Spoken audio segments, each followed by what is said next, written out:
अस्सलाम वालेकुम दोस्तों।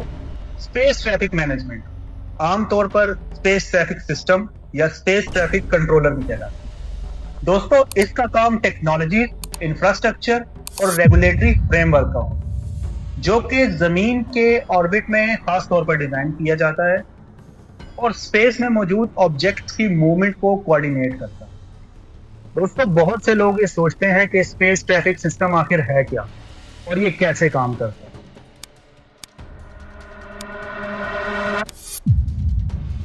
हजारों नए सैटेलाइट्स और मलबों के लॉन्च होने की वजह से स्पेस में बहुत ज्यादा भीड़ बन गई। हर रोज 30,000 से ज्यादा खलाई मलबे के टुकड़े हमारी जमीन के गिर्द चक्कर लगाते हैं और हर महीने सैकड़ों सैटेलाइट्स लॉन्च किए जा रहे हैं।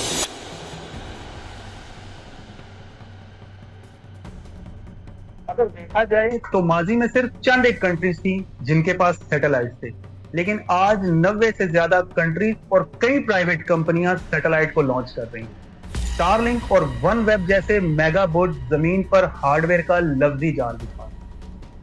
दोस्तों, स्पेस में होने वाले कोलिजन मलबे के बादल को बनाते हैं जो ऑर्बिट में कई दहाइयों तक पाए जाते हैं।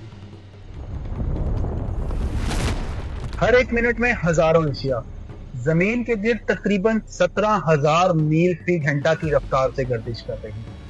तो फिर चाहे वो स्पेस सैटेलाइट्स हों, रॉकेट्स या स्पेस में मौजूद मलबा, सब कुछ एक खौफनाक शक्ल इख्तियार कर चुका है। दोस्तों, यहां तक कि एक छोटी से छोटी पेंट चिप भी किसी स्पेस क्राफ्ट को तबाह कर सकती। अगर मिला जुला कर कहा जाए तो ये सब कुछ एक डेडली डांस की शक्ल इख्तियार कर चुका है, लेकिन अब तक स्पेस में कोई ग्लोबल कंट्रोलर सिस्टम नहीं है।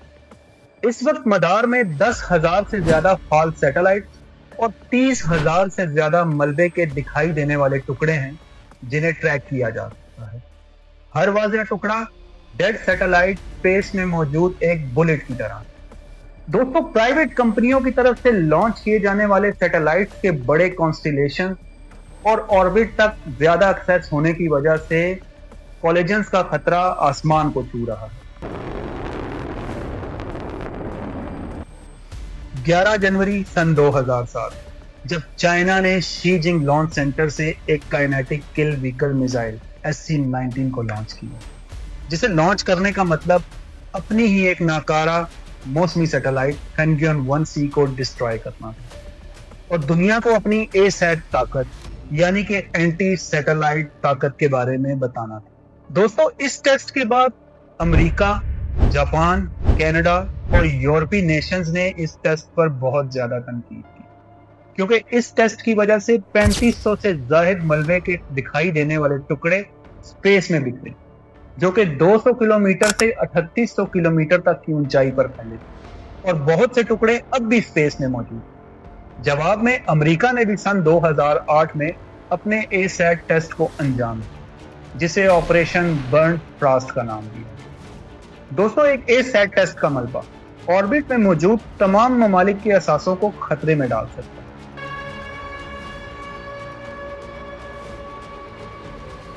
चाइना और अमेरिका की तरफ से किया गया एसैट सोचा समझा ऑपरेशन था, लेकिन इसके बाद पेश आया स्पेस के ऑर्बिट में पहला हादसाती वाकया। एक अमेरिकी सैटेलाइट जिसका वजन लगभग 560 किलो था, इरिडियम 33, जो कि कमर्शियल कम्युनिकेशन के लिए इस्तेमाल होती थी, ये साइबेरिया से 775 किलोमीटर ऊंचाई पर तकरीबन 11.7 किलोमीटर फी सेकंड की रफ्तार से जाकर टकराती है कॉस्मोस 2251 से, जो कि सन 1995 से बंद पड़ी रशिया की एक नॉन ऑपरेशनल सैटेलाइट, जिसका वजन 900 किलो था। इनके टकराव से 2000 मलबे के दिखाई देने वाले टुकड़े स्पेस में बिखरे और दसियों हजारों ना दिखाई देने वाले टुकड़े जो अब भी स्पेस में मौजूद हैं, गर्दिश कर रहे हैं। इन वाकयात ने खतरे की घंटी बजा दी और एक global call the space traffic management system के लिए मुतहरिक होने को, और शायद इसीलिए गवर्नमेंट्स, प्राइवेट कंपनीज और इंटरनेशनल एजेंसीज खलाई ढेर से बचने के लिए दौड़ में मसरूफ हैं। ऑर्बिटल ऑब्जेक्ट्स की ज्यादातर ट्रैकिंग आज यूएस स्पेस फोर्स कर रही है और इसके डाटा को अवामी तौर पर शेयर करती है। لیکن لیو لیب اور سلنگ شاٹ ایروسپیس جیسے نئے کھلاڑی چھوٹے چھوٹے ٹکڑوں کو ٹریک کر کر عالمی ریڈار نیٹ ورک بنا رہے ہیں۔ یہاں ایک بڑا چیلنج یہ بھی ہے کہ کوئی یونیورسل ٹریفک پولیس نہیں ہے، کسی ایک ملک یا آرگنائزیشن کا اسپیس پر مکمل اختیار نہیں ہے، جو کہ کوآرڈینیشن کو مشکل بناتا ہے۔ سن 1980 ناسا ایک پروگرام شروع کرتا ہے جسے اسپیس ٹھگ کا نام دیا جاتا ہے، لیکن کسی وجہ سے اس پروگرام پر کام نہیں کیا گیا۔ لیکن سن 2019 میں نارتھ روپ گرومین کی مشن ایکسٹینشن MEV-1 ایک کامیاب ٹیکنالوجی کو متعارف کروایا جاتا ہے جسے جدید آپریشنل اسپیس ٹھگ کا نام دیا گیا، جو کہ ڈیڈ سیٹلائٹس کو منتقل کرتی ہے اور سٹارٹ اپ ملبہ ہٹانے کے حل پر کام کر رہی ہے۔ اسپیس ٹھگ کیا ہے؟ اسپیس ٹھگ بنیادی طور پر مصنوعی سیاروں اور دیگر اسپیس کرافٹ کے لیے ایک انر اسپیس ٹو ٹرک کا کام کرتا ہے۔ آربیٹل ایڈجسٹمنٹ یعنی کہ سیٹلائٹس کو ایک مدار سے دوسرے مدار میں منتقل کرنے میں مدد کرتا ہے اور پرانے سیٹلائٹس کو زمین کے ماحول میں محفوظ طریقے سے دوبارہ داخل کرنے میں مدد کرتا ہے۔ لیکن دوستو، اسپیس میں ٹریفک کے نظام کو بہتر کرنے کے لیے اسپیس ٹریفک سسٹم کی ہی ضرورت ہے۔ اسپیس ٹریفک سسٹم کیوں ضروری ہے؟ کیونکہ ایک ہی ٹکڑا تباہی کا سلسلہ اور رد عمل شروع کر سکتا ہے۔ دوستو، اس عمل کو کیسلر سنڈروم بھی کہا جاتا ہے، جہاں ایک حادثے کا ملبہ مزید حادثوں کا سبب بنتا ہے جب تک کہ آربٹ ناقابل استعمال نہ ہو جائے۔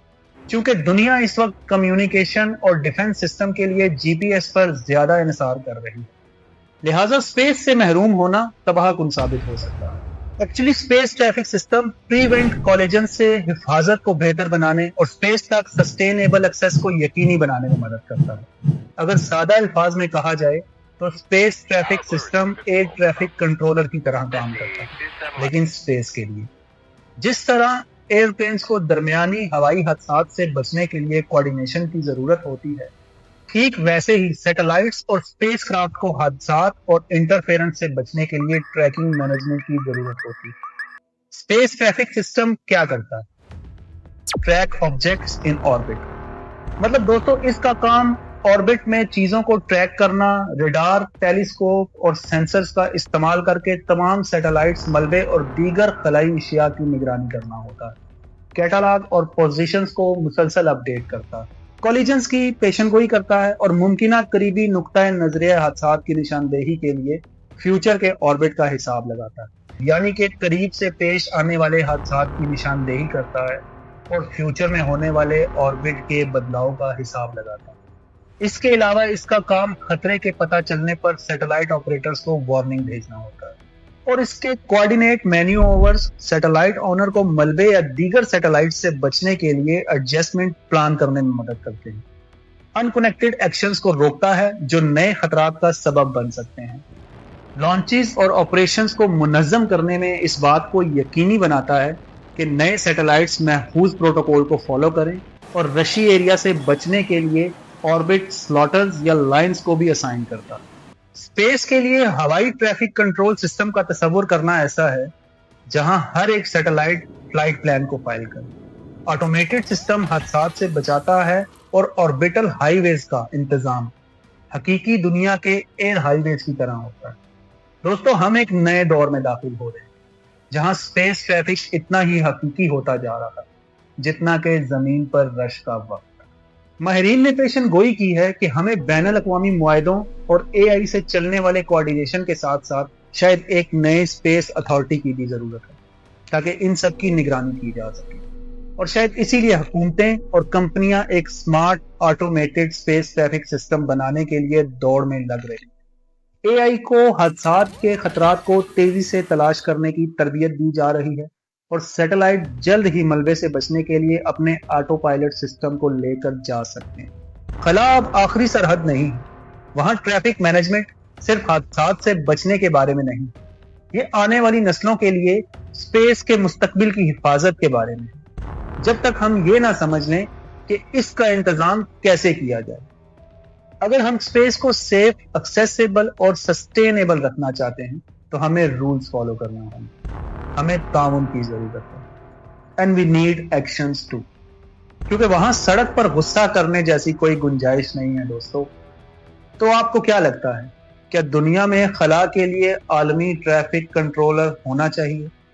दोस्तों उम्मीद करता हूं वीडियो आपको अच्छी लगी होगी। अगर इस वीडियो की वजह से आपकी इंफॉर्मेशन में थोड़ा सा भी इजाफा हुआ है तो वीडियो को लाइक कीजिए, कमेंट सेक्शन में अपने रिमार्क्स दीजिए, वीडियो को शेयर कीजिए और चैनल को सब्सक्राइब करना मत भूलिए। दोस्तों पहले की तरह कहानी खत्म हुई है लेकिन सफर जारी है। अगली वीडियो में फिर मिलते हैं, तब तक के लिए अपना बहुत सारा ख्याल रखिए। अल्लाह हाफिज।